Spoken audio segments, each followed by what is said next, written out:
प्रिय मित्रों, स्वागत है आप सबका आपके अपने online institute study with Pradeep पे। जैसा कि आप सभी लोग जानते हैं कि हम लोग नागरिकता संबंधी पहला जो वीडियो है उसे हम लोगों ने पढ़ लिया है, और जिसमें आप जानते हैं कि नागरिकता किसमें दी गई, भाग 2 में, और अनुच्छेद जिसके लिए क्या है, तो अनुच्छेद आप कहेंगे 5 से लेकर के 11 तक के अनुच्छेद में नागरिकता संबंधी प्रावधानों का वर्णन किया गया है। मुझे जान करके खुशी होगी कि आप इन सभी चीज़ों के बारे में अच्छी तरह जानते हैं और आप क्लास को बहुत अच्छी तरह से लाइक कर रहे हैं, शेयर भी कर रहे हैं। मुझे बड़ी खुशी हुई आप लोगों की इस सराहनीय कार्य से, और मुझे उम्मीद है कि आप इसी तरह से अपना सहयोग बनाए रहेंगे। तो बात यहाँ कर रहे थे हम लोग आज, नागरिकता का पहला पार्ट हम लोगों ने देख लिया है। अगर आप नहीं देखे हैं तो आप उस वीडियो को देख लीजिए। तो दोहरी नागरिकता के बारे में समझना था, क्योंकि अगर नागरिकता नहीं समझेंगे तो दोहरी नागरिकता आपके लिए थोड़ी देर प्रॉब्लम खड़ी करेगी। होता क्या है कि नागरिकता संबंधी प्रावधान जब तैयार हो गया तो उसके बाद दोहरी नागरिकता की बात आती 2003 में। लक्ष्मीमल सिंधवी समिति की सिफारिश होती है, जिसमें नागरिकता संशोधन विधेयक 2003 में संसद द्वारा पारित किया जाता है। इसके द्वारा विदेशों में बसे भारतीय मूल के लोग, जो भारतीय मूल के लोग हैं, किसी कारणवश जाकर के विदेश में बस गए, उन्हें सीमित रूप से भारतीय नागरिकता प्रदान करने का प्रावधान किया गया है। इसे ओवरसीज सिटीजनशिप ऑफ इंडिया भी कहते हैं, तथा इसका सामान्यतः नाम क्या है, दोहरी नागरिकता कहा जाता है। इसके अंतर्गत अमेरिका, ब्रिटेन, स्विट्जरलैंड, नीदरलैंड समेत कुल 16 देशों में, एक चीज़ याद रखिएगा कि आपसे पूछा जाए कितने देशों में, तो ये बात याद रखिएगा 16 देशों में। कब पारित हुआ? 2003 में। समिति कौन सी थी? लक्ष्मीमल सिंधवी समिति थी। ठीक है, ये सब चीज़ें आपसे क्वेश्चन में पूछा जा सकता है। देश का नाम शायद पूछे, लेकिन ये छोटी छोटी चीज़ें पूछी जा सकती है, जैसे ऑस्ट्रेलिया, स्विट्जरलैंड, पुर्तगाल, फ्रांस, स्वीडन, न्यूजीलैंड, यूनान, Cyprus, Italy, Finland, Ireland, Netherland, Britain और यूएसए में बसे प्रवासी भारतीयों को ओवरसीज नागरिकता प्रदान करने का प्रावधान किया गया है।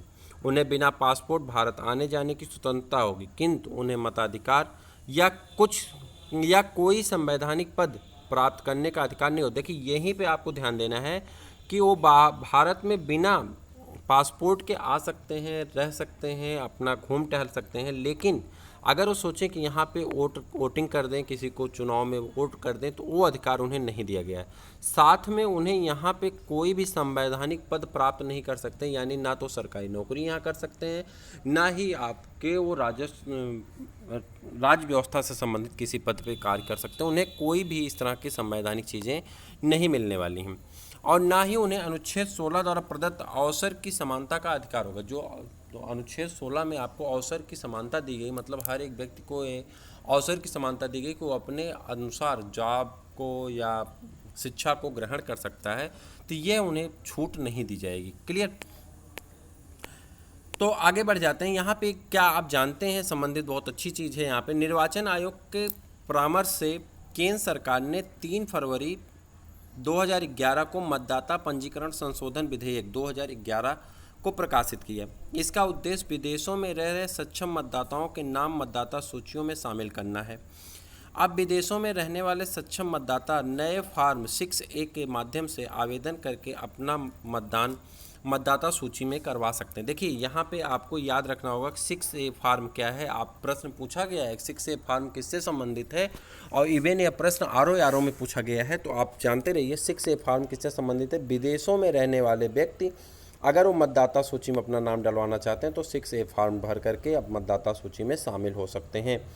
ज्ञातव्य है कि डॉक्टर लक्ष्मीमल सिंधवी की अध्यक्षता वाली समिति ने 9 जनवरी को प्रवासी भारतीय दिवस मनाने की अनुशंसा की थी।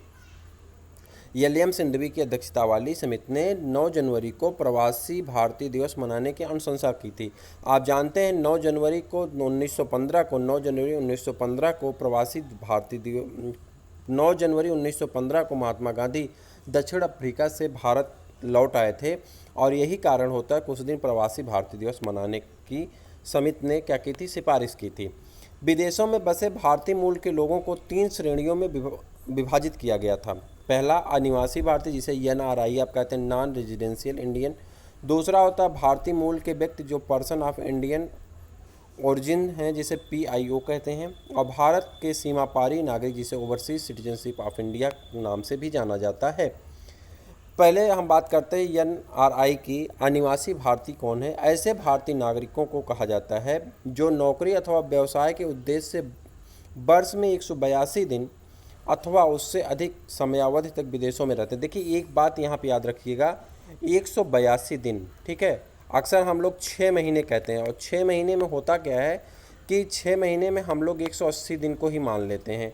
कुछ लोग दिमाग लगाते हैं तो उसमें 31 वाला दिन भी जोड़ करके आगे बढ़ जाते हैं, तो 184 दिन चले जाते हैं या 183 दिन। तो ये बात हर वक्त याद रखिएगा कि 182 दिन ही है दिन, अथवा उससे अधिक समयावधि तक विदेशों में रहते हैं, या तो 182 दिन या उससे अधिक, तथा भारतीय पासपोर्ट धारण करते हैं, संयुक्त राष्ट्र संघ अथवा अन्य किसी नियुक्ति पर भारत सरकार द्वारा भेजे जाने वाले भारतीयों को भी अनिवासी भारतीय का दर्जा दिया गया। जैसे मान लो संयुक्त राष्ट्र संघ में कोई भारतीय काम कर रहा है, तो उस भी अगर उतने दिन तक का या उससे ज़्यादा रहता है तो उसे अनिवासी भारतीय ही कहा जाता है।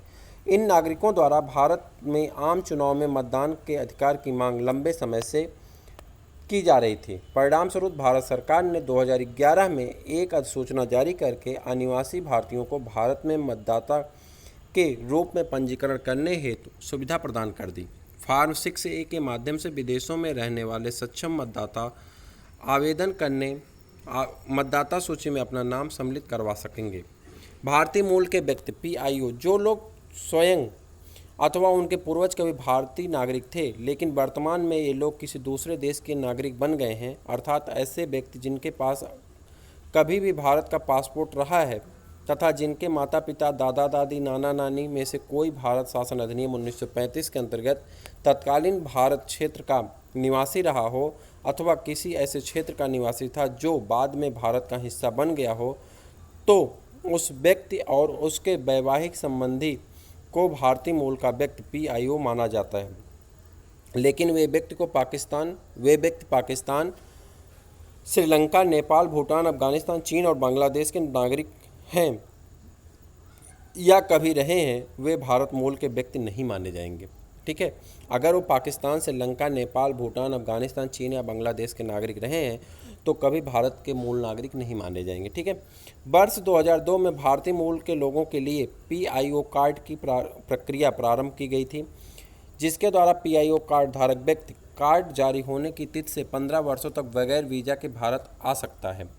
भारत आने की तिथि से 180 दिन के अंदर विदेशी क्षेत्रीय पंजीकरण अधिकारी के पास पंजीकरण कराने की छूट दी गई है। इस कार्ड धारक व्यक्ति को NRI के समान आर्थिक, वित्तीय और शैक्षिक सुविधाएं दी गई हैं, लेकिन उन्हें चुनाव लड़ने, मतदान करने तथा ज़मीन आदि खरीदने की सुविधा नहीं प्राप्त। देखिए, आपसे एक प्रश्न पूछा जाएगा कि विदेशी नागरिकों में कौन सा ऐसा नागरिक है जिसे मतदान करने की सुविधा है, तो आप तुरंत कहेंगे NRI को मतदान करने की सुविधा है, जबकि PIO और OCI इन दोनों को मतदान करने की कोई सुविधा यहाँ पे नहीं है। ना तो चुनाव लड़ सकते हैं, ना तो मतदान कर सकते हैं। क्लियर। जो मतदाता सूची में बदलाव किया गया, 6A फॉर्म लाया गया, वो सिर्फ NRI के लिए ही है।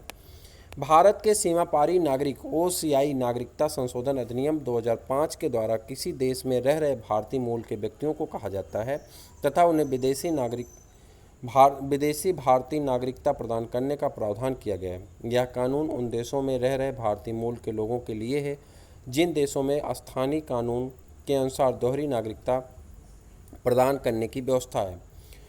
2005 के इस अधिनियम के अनुसार ऐसा व्यक्ति जो भारतीय संविधान लागू होने के समय या उसके पश्चात कभी भी भारत का नागरिक रहा हो या नागरिक बनने की योग्यता रखता हो, लेकिन वर्तमान में वह दूसरे देश का नागरिक हो और वह भारत के किसी भी ऐसे क्षेत्र से संबंध रखता हो जो 15 अगस्त 1947 के बाद भारत का अंग बन गया हो, ऐसे व्यक्ति को तथा उनके पुत्र पुत्री, पोता पोती, नाती नतनी इत्यादि को OCI कार्ड जारी किया जा सकता है, लेकिन उनके वैवाहिक संबंधियों को OCI कार्ड की सुविधा नहीं दी गई है। इसके साथ साथ वे व्यक्ति जो कभी भी पाकिस्तान अथवा बांग्लादेश के नागरिक रहा हो, वह भी सीमापारी नागरिकता प्राप्त नहीं कर सकता है।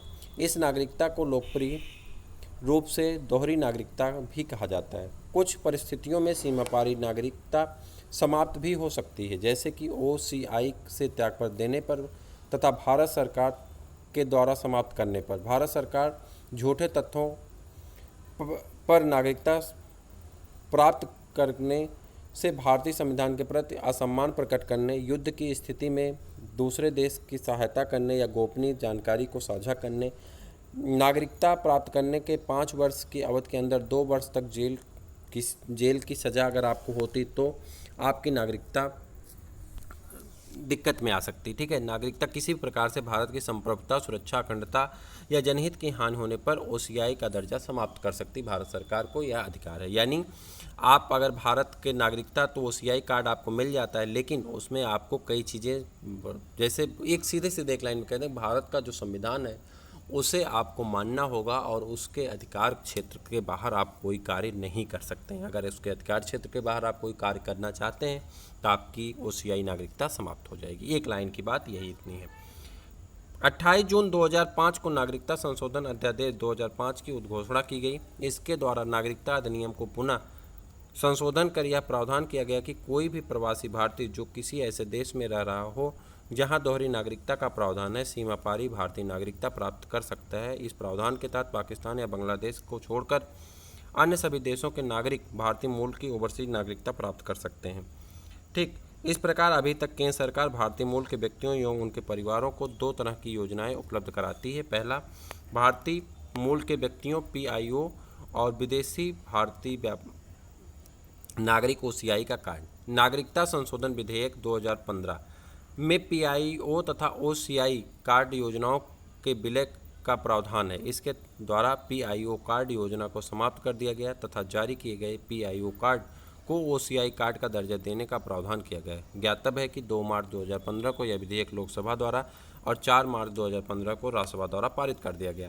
नागरिकता संशोधन विधेयक 2016 पारित करके उन हिंदू, बौद्ध, सिख, जैन, पारसी, ईसाई नागरिकों को प्रकृतिकरण द्वारा भारतीय नागरिकता प्रदान करने की व्यवस्था की गई है। ऐसे लोग जो बांग्लादेश, पाकिस्तान तथा अफगानिस्तान चले गए थे और वहां जाने के बाद उनके दस्तावेज निरस्त हो गए हैं, अर्थात बिना दस्तावेज के हैं, ऐसे अवैध प्रवासियों को भारतीय नागरिकता प्रदान करने के लिए यह अधिनियम भारतीय नागरिकता अधिनियम 1955 में संशोधन करके बनाया गया है। यानी 2016 का जो ये संशोधन किया गया 2015-16 का, तो वो क्या किया गया है, जो यहाँ के हिंदू हैं जैसे कि बौद्ध, सिख, जैन, पारसी, ईसाई, अगर वो पाकिस्तान या बांग्लादेश चले गए हैं और वो भारत वापस आना चाहते हैं तो 1955 के संविधान नागरिकता अधिनियम संशोधन करके उन्हें भारत आने की सुविधा दी गई है।